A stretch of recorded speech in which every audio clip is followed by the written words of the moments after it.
Cette capsule vous est présentée par la boutique Maixu pour vos peluches et articles décoratifs geek, ainsi que par Evo Retro, marque cool d'accessoires de jeux vidéo et de protecteurs pour mettre en valeur vos collections de figurines, Funko Pop ou cartes Pokémon. Et bonjour, ici Sébastien, j'espère que ça va bien. Aujourd'hui, je vous parle du film No Time to Die, ou en français Mourir peut attendre, ici en combo 4K Ultra HD et Blu-ray.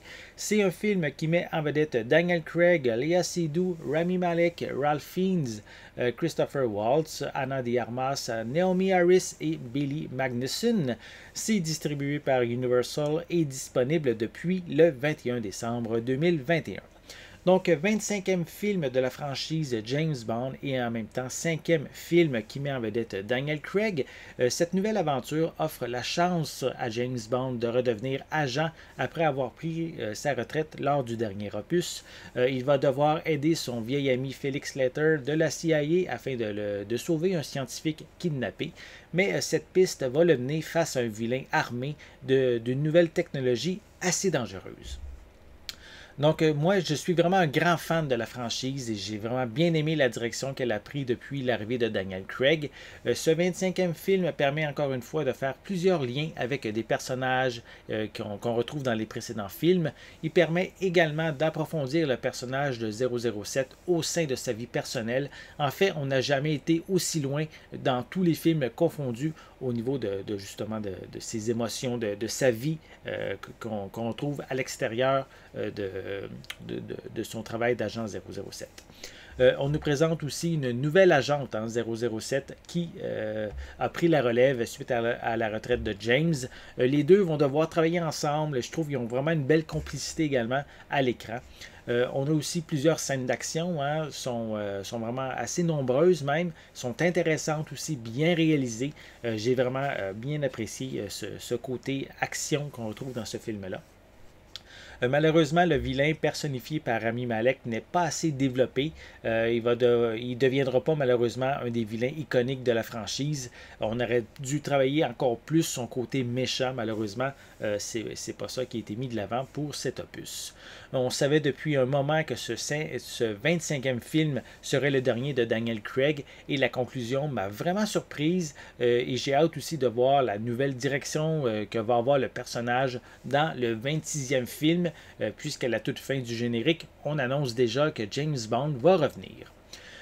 Visuellement, ce transfert en 4K est d'une beauté incroyable. Les images et les couleurs sont d'une pureté à couper le souffle. Vraiment un film à voir absolument dans ce format.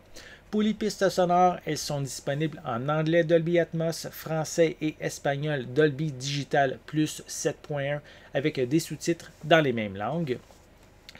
Pour les suppléments, on retrouve Anatomy of a Scene Matera qui explore en détail la scène pré-générique dans laquelle on retrouve une poursuite à pied, ensuite une autre à moto ainsi qu'en automobile. Surtout que c'est dans la DB5, la voiture emblématique d'Aston Martin. On y retrouve également des entrevues avec Daniel Craig et les membres de la production. On a également Keeping It Real, The Action of No Time to Die, qui s'attarde sur le tournage des scènes d'action qui sont tournées sans effets spéciaux. On retrouve aussi des segments sur les différents lieux visités par James Bond et aussi sur les costumes portés par le personnage.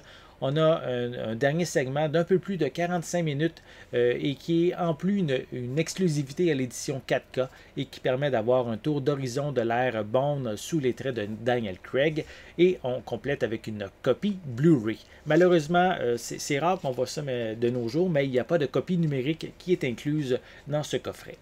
No Time to Die est un excellent James Bond de l'époque moderne. On nous en met plein la vue, on développe bien le personnage principal et la finale est pour moi assez surprenante. C'est pas tout le monde qui va être d'accord avec cette conclusion, mais c'est certain qu'elle va permettre d'aller dans une toute nouvelle direction pour les opus à venir. J'espère que vous avez aimé cette vidéo. Si c'est le cas, n'hésitez pas à mettre un pouce en l'air, à laisser des commentaires. Dites-moi, est-ce que vous êtes fan de la franchise James Bond? Quel est votre James Bond préféré parmi tous les acteurs qui l'ont interprété? Et avez-vous aimé aussi No Time to Die? Laissez-moi vos commentaires à ce sujet en dessous de la vidéo. N'oubliez pas non plus de vous abonner à ma chaîne afin de rester à l'affût de mes prochaines capsules. En attendant, je vous souhaite une bonne journée, une bonne soirée et je vais être de retour très bientôt. À la prochaine!